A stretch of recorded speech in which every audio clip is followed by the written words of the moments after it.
Every 37 seconds, according to the FBI statistics of 2024, in July 31st, it says more than 145,000 rapes took place. Again, you multiply that, it comes to 32 seconds.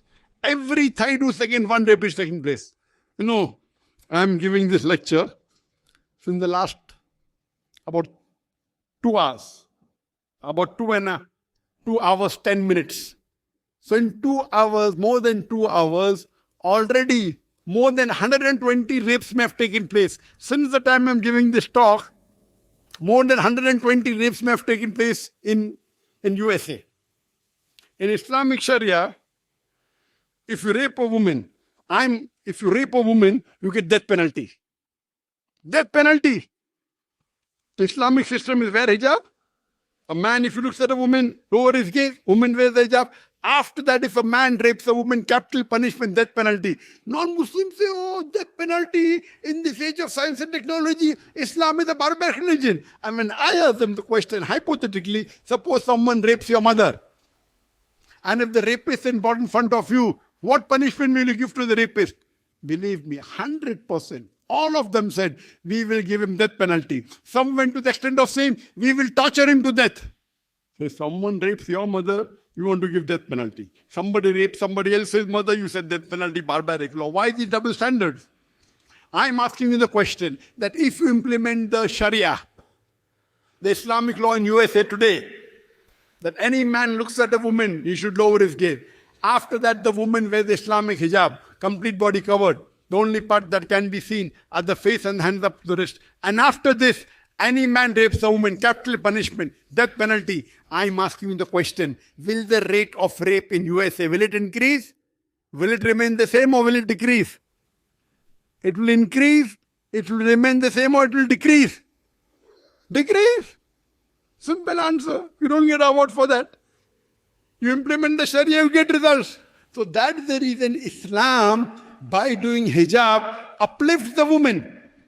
It is the Western talk of women's liberalization, which is nothing but a disguised form of exploitation of a body, deprivation of a honor, degradation of a soul.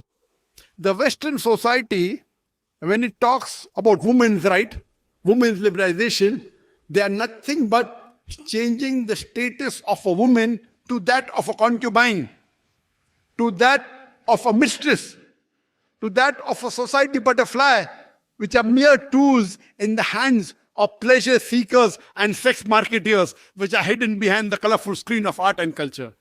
In the name of art and culture, they are degrading our mothers, degrading our wives, degrading our sisters. You know, when we have the advertisement, I was told that there was an advertisement of BMW. You know BMW? It's supposed to be for the youngsters, a very fast car, you know. Fast car, a competition with Mercedes. I was told there was an advertisement of BMW.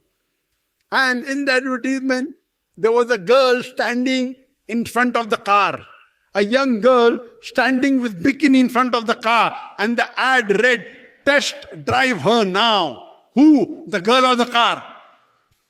Now who drives cars more? Men. They are selling our daughters, selling our wives, selling our mothers. You see an ad of a motorcycle. Now how many women ride motorcycles? Men ride. So what they do? With a motorcycle, you'll have a woman. What is the woman doing in the ad? For what? Attracting.